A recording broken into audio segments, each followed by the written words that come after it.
Hey everybody, welcome back to Tech Odyssey. So this video is a little bit more targeted and has to do with the upcoming Samsung Galaxy Z Fold 3 and the Z Flip 3. And if you're watching this video after they've been announced, well, it's not the upcoming, they're the already here.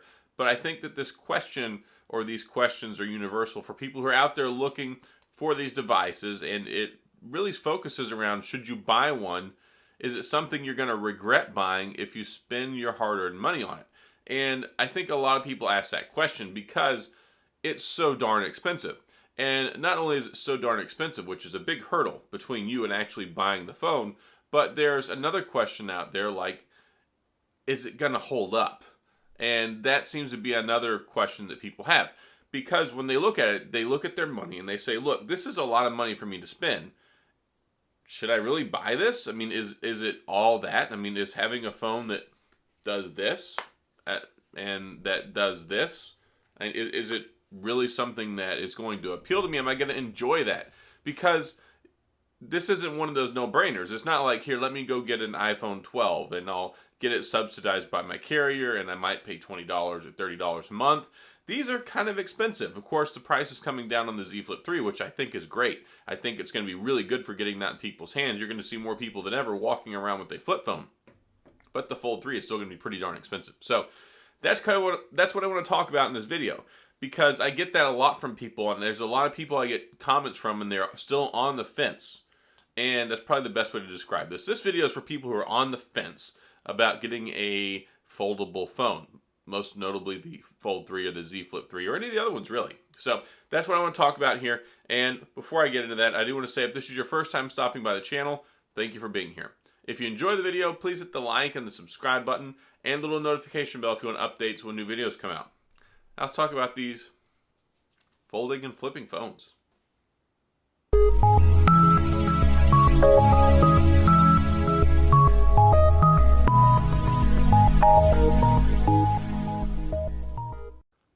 The first thing I want to address here is the durability.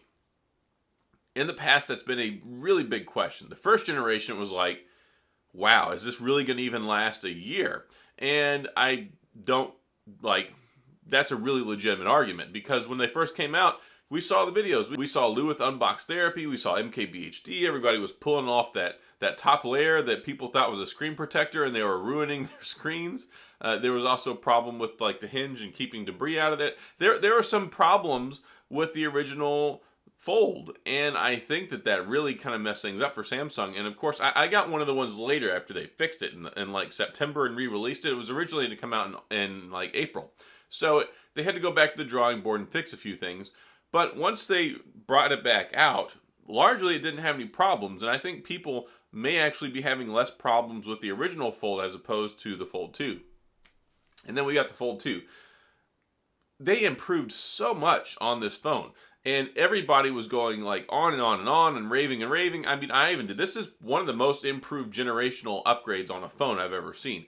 Better battery life, bigger, better screen. They made the hinge better sound. There's just so many things that they improved on this. The Z Fold 2 is a really complete phone in most like ways most metrics you can look at. So durability. And then also we've got the Z Flip. And the Z Flip, I think, has been plagued by less issues. The only thing that's been troubling to me is some people have been reporting that they've been getting this crack right here where the crease is at. And people are concerned about that because the screen is folding in on itself. And traditionally, when you get something and fold it in on itself over and over and over, if you've ever sat at work bored out of your mind collecting a paycheck for not doing anything because you just don't want to work and you're bending a paperclip back and forth, you notice that it heats up at that fulcrum point where it keeps bending. It heats up, it gets weaker till eventually it breaks. So people kind of think that when you keep doing this over and over and over and over again, that it's going to mess with that foldable crease and it'll eventually crack it. And that seems to be true for some people. I don't exactly know what the event is that's causing that. I do have some theories though. And part of me thinks it might be ones that don't have the screen protector on them anymore or had it off for some period of time, because I think one of the reasons they tell you to leave the screen protector on, I think maybe like the oils and stuff from your fingers and everything else that interact with it on the screen, I think maybe they can kind of break down this ultra thin glass over time, especially right here in the center. Maybe that leads to the early degradation of the material. Also, I think it maybe for super hot or super cold climates, it might have something to do with that too. Maybe even super dry. I don't know.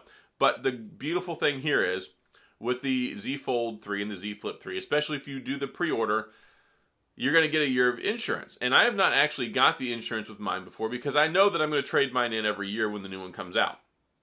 They have pretty good trade-in value. Last go around from the Z Fold 2 to the Z Fold, if you traded in your original Z Fold for the Z Fold 2, they gave you $1,000. And I think that's pretty palatable. I mean, the 50% after a year, if you could get that on most things that you buy, I think that that's a pretty good deal. So I'm kind of expecting about the same thing, about 50%. I'm really kind of expecting they'll give us about $1,000 for the Z Fold 2 and probably about $700-800 for the Z Flip. Probably closer to $700. But that's one thing. If you're going to trade it in year over year, maybe the insurance is less of an issue. But also, if you're not going to get the insurance, put a case on it. Like I've got cases on mine. Leave the screen protectors intact. Do the best you can to make sure you take care of them and keep them in as good a shape as possible, so you don't have to worry about it. But ultimately, at the end of the day, you're taking a risk getting such an expensive phone and no insurance. So if you get the insurance, you can mitigate a lot of these concerns and a lot of these issues because if something happens, you're covered. And then if it's a manufacturer's defect, which that seems to be most of the problems that people have been having. I had a manufacturer's defect with my Z Flip 5G and with my Z Fold 2, and I got mine either fixed or replaced by Samsung. So I think the process works. I think there's not too much to worry about there, especially now that we're on the third iteration, and it looks like they're both going to be like IP68 or IP67 dust and water resistant, which is just mind-blowing to me how they managed to do that, especially with the hinge, which kind of is a open door in certain ways for elements to get in there. Maybe not so much dust and debris, but certainly water. So I don't know how they've done this. And also they're saying that the new ultra thin glass Series 3 they're going to put in there is 80% more durable than the one that's on the Z Flip 5G and the Z Fold 2. So I think that that's a really good sign. So do you have to worry about it from a physical and a durability standpoint? I don't really think so. Now, talking about the worth it category, like, are you going to get any enjoyment? Are you really going to get any extra experience for your money? Because that's what you're looking for. Otherwise, you'd be buying another iPhone, you'd be buying another S21 Ultra, you would be buying some sort of a typical slab phone and not entertaining this idea of these mythical folding phones that just do these other things. I mean, do they provide any sort of an extra entertainment value or any extra functionality over a normal phone? And in some cases, yes, they do. And some of that is one of those tangible feelings. It's really cool having a phone that you can do this with. You may look at that and go, dude, you're dumb. Why would anyone care about that? Well, it's a unique and different experience. Like when you're used to using this all the time, and you always got a phone this size in your pocket, big and bulky, and then you can go with something like this, or then you can go something like this, and then you can do this. One, you get to do that in public, which is cool. You get to do it all the time. You get to flip your phone open. It's actually really enjoyable. It's fun. If you buy one, you'll figure it out. And I like that. And you also get the form factor. And then you get the flex mode. And guess what? This one does it too. You can open it and close it. You can use it in flex mode. And you can use this top part for a screen, even a viewfinder to take pictures and do cool things. So there are functionality things that you get out of buying one. And then look at this. Bam. Look how big this phone is. It is gigantic. So you get something that's smaller than this, and then when you open it up, it's effectively almost twice the size. It's like having a tablet in your pocket. More so than at any other time with the Z Fold, the Z Flip devices, something revolutionary is happening with the Z Fold 3. You're going to get S Pen support. That means you can use a stylus with it, and I believe the S Pen Pro is finally coming out. So what you're going to get is effectively you're going to get a tablet in your pocket that's this big, that folds up to this big, and then you can use one of these with it. How is that not cool? And I made my video saying, hey, you know, it's a conspiracy theory. Samsung is trying to force people to buy their foldables. Yeah, they are. That's what they want to sell. Samsung sales, from my memory, from what I've been looking at, are in like a 26% decline year over year. And Xiaomi is like climbing up through the roof. Samsung has also been replaced. I mean, they're not the number one Android platform in the world anymore. It's Xiaomi, I believe. So Samsung is very concerned. Samsung's probably also never going to send me a review unit, and I'm totally okay with that because I can say whatever I want. I mean, you can say what you want when they give you review units anyway, but the thing is they generally frown upon when you say bad things. They don't like that. And whatever, I'll just keep buying it and calling it what it is. But Samsung is in serious problem. They're in serious trouble. And you can see that in lots of different areas. It's affecting their devices. It's affecting their device strategy. 2020 has not been kind to them or anybody else.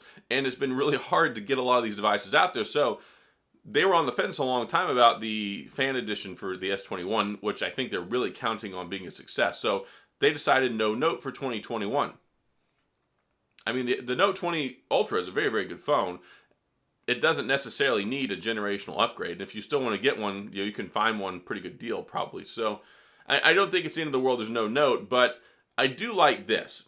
I do like the idea of having a stylus with the Fold because I've complained before. I don't like gigantic tablets. I wish Samsung would make a smaller performance style tablet.